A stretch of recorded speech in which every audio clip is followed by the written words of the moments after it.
Hello बच्चों।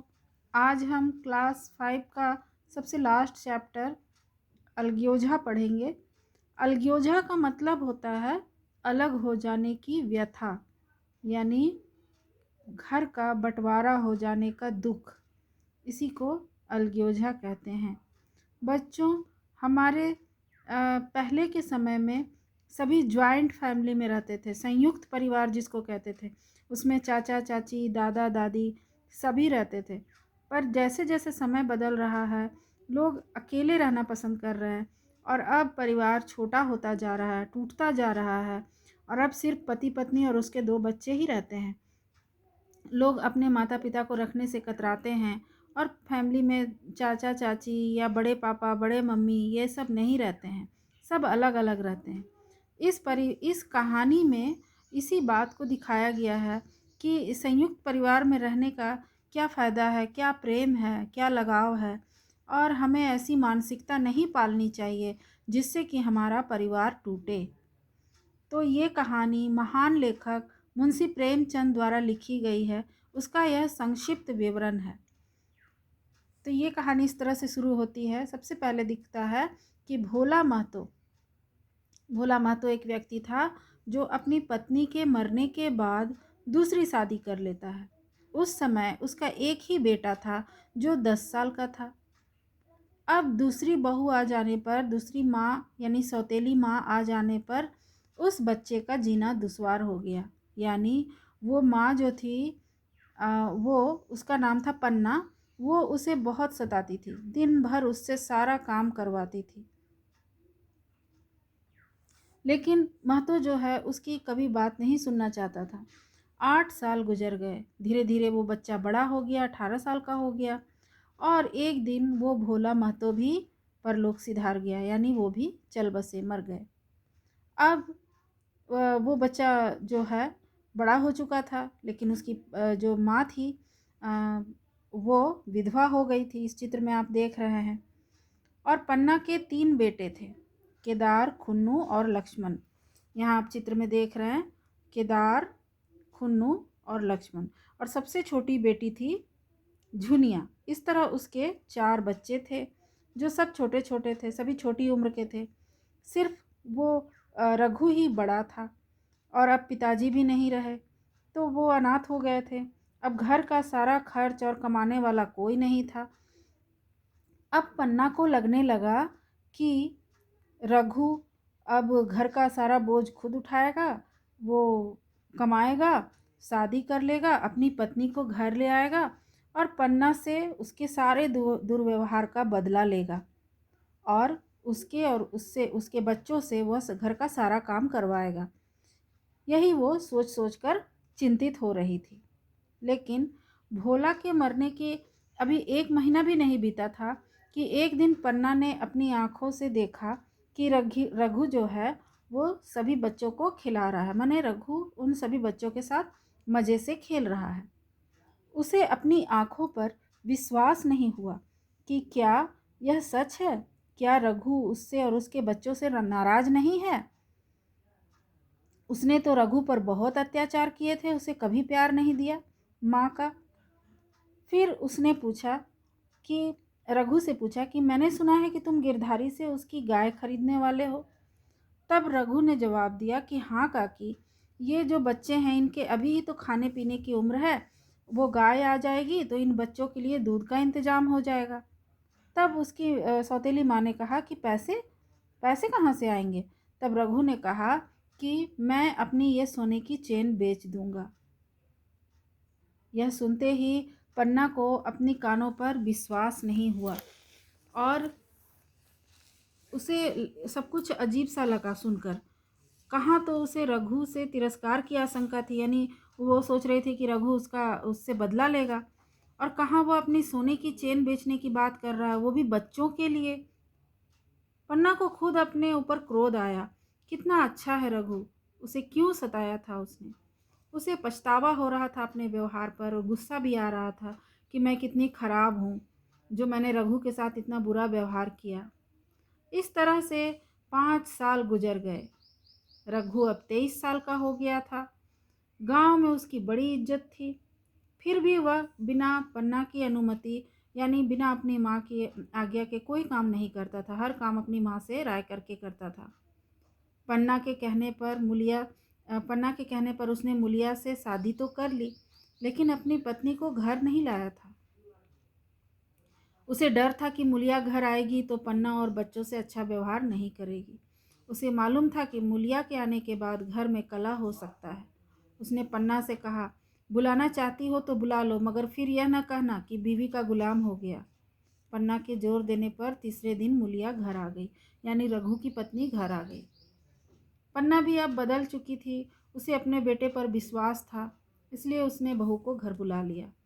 मुलिया मायके से जली भुनी आई थी, यानी इतने दिन उसे शादी के बाद घर में ही मायके में छोड़ देने पर वो गुस्साई भी थी अंदर अंदर। और वो जैसे ही आई तो वो कहने लगी कि मेरा पति छाती फाड़कर काम करे और पन्ना रानी बनकर बैठी रहे, यह मेरे लिए गंवारा नहीं। उसने यही कहा। उसने पन्ना के साथ बुरा व्यवहार करना शुरू कर दिया। एक दिन उसने रघु से कहा, तुम्हें इस तरह गुलामी करनी हो तो करो, मुझसे नहीं होगा। रघु बोलता है, फिर क्या करूं, तू ही बता। लड़के अभी छोटे हैं, काम करने लायक भी नहीं हैं। मुलिया उससे लड़ते हुए कहती है कि लड़के तुम्हारे थोड़े ही हैं, तुम्हें इतनी चिंता करने की ज़रूरत नहीं। यही पन्ना थी जो तुम्हें दाने दाने को तरसाती थी। मैं सारी बातें सुन चुकी हूँ। यानी मुलिया ने रघु पर दबाव डाला कि वो अब पन्ना पर उतना माया प्रेम न दिखाए और उसके बच्चों के लिए ना मरे। इस लड़ाई का यह असर हुआ कि पन्ना अब सारे पैसे मुलिया के हाथ में देने लगा। रघु अब सारे पैसे मुलिया के हाथ में देने लगा, पन्ना के हाथ में नहीं। अब मुलिया जो है वो घर की मालकिन बन गई थी। मुलिया घर बैठे आराम करती और पन्ना दिन भर खेतों में काम करती। उसे उसकी करनी का फल मिल रहा था। एक दिन शाम को पन्ना खेत से लौटी, अंधेरा हो गया था। दिन भर की भूखी, आशा थी कि बहू ने रोटी बनाकर रखी होगी, मगर देखा कि चूल्हा ठंडा पड़ा हुआ था और बच्चे भूख से तड़प रहे थे। मुलिया से आहिस्ते से पूछा, आज अभी चूल्हा नहीं जला? केदार ने कहा, आज दोपहर को भी चूल्हा नहीं जला काकी, भाभी ने कुछ बनाया ही नहीं। पन्ना ने कुछ नहीं कहा और उसी वक्त चूल्हा जलाया और खाना बनाने बैठी। आटा गूंथती थी और रोती जाती थी। क्या नसीब है, दिन भर खेत में जली, घर आई तो चूल्हे के सामने जलना पड़ा। भूखी प्यासी उसे खाना भी बनाना पड़ रहा था। उसके बाद एक दिन दशहरे का त्यौहार आया। गांव के पास मेला लगा था। पन्ना भी लड़कों के साथ मेले में जाना चाहती थी। रघु ने मुलिया से कहा, लड़के मेले में जा रहे हैं, सबको 2-2 पैसे दे दो। मुलिया ने त्योरिया चढ़ाकर कहा, घर में पैसे नहीं हैं। तब रघु ने कहा, कहाँ चले गए, मैं भी तो सुनो। क्योंकि रघु तो सारे पैसे मुलिया को लाकर दे देता था और उसे आश्चर्य हुआ कि ऐसी क्या बात हो गई, क्या बच्चे मेला देखने नहीं जाएंगे? मुलिया बोली, अपनी काकी से कहो पैसे निकालें, गाड़ कर क्या करेंगी? खाने पहनने को भी चाहिए, किताब कॉपी भी चाहिए, ऊपर से मेला देखने को भी चाहिए। हमारी कमाई इसलिए नहीं है कि दूसरे खाएं। ये जो थी, ये घर बिखरने वाली बातें हो रही थी, घर टूटने वाली, दिल तोड़ने वाली बातें हो रही थी। पन्ना बोली, रहने दो भैया, लड़के मेला देखने नहीं जाएंगे तो कुछ बिगड़ नहीं जाएगा। रघु ने झिड़क कर कहा, मेला देखने क्यों नहीं जाएंगे, सारा गांव जा रहा है। यह कहकर रघु ने पैसे निकाल कर दे दिए। फिर चाबी मुलिया को देने लगा तो उसने उसे आंगन में फेंक दिया और मुंह लपेट कर लेट गई। बच्चे मेला देखने नहीं गए। 2 दिन हो गए, मुलिया ने कुछ नहीं खाया, पन्ना भी भूखी रही। अब घर में बहू इस तरह से माहौल बना देगी तो सबको अशांति फील हो रही थी। आखिर रघु ने परेशान होकर पूछा, कुछ तो मुँह से बोल, चाहती क्या है? मूलिया ने अंगारों सी लाल आंखें निकालकर कहा, बहुत झेल चुकी, अब सहा नहीं जाता। मैं तभी मुंह में पानी डालूंगी जब हमारा घर अलग हो जाएगा।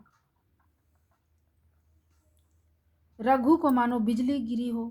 उसे यह भान यानी उसे आभास नहीं था कि बात यहाँ तक पहुँच जाएगी। उसने कहा, मैं तेरे पैर पड़ता हूँ, अलग होने की बात मत कहो। लेकिन मूलिया टस से मस न हुई। पन्ना दालान में खड़ी दोनों की बातचीत सुन रही थी। अब उससे रहा न गया। सामने आकर रघु से बोली, जब वह अलग होने पर तुली हुई है, फिर तुम क्यों उसे ज़बरदस्ती मिलाए रखना चाहते हो? तुम उसे लेकर रहो। अब तो भगवान की दया से तीनों लड़के सयाने हो गए हैं, अब कोई चिंता नहीं। रघु ने आंसू भरी आंखों से पन्ना को देखकर कहा, काकी, तुम भी पागल हो गई हो क्या? जानती नहीं, दो रोटियां होते ही दो मन हो जाते हैं। पन्ना बोली, जब वह मानती ही नहीं तब तुम क्या करोगे? तुमने मेरे बाल बच्चों के लिए जो कुछ किया वह भूल नहीं सकती।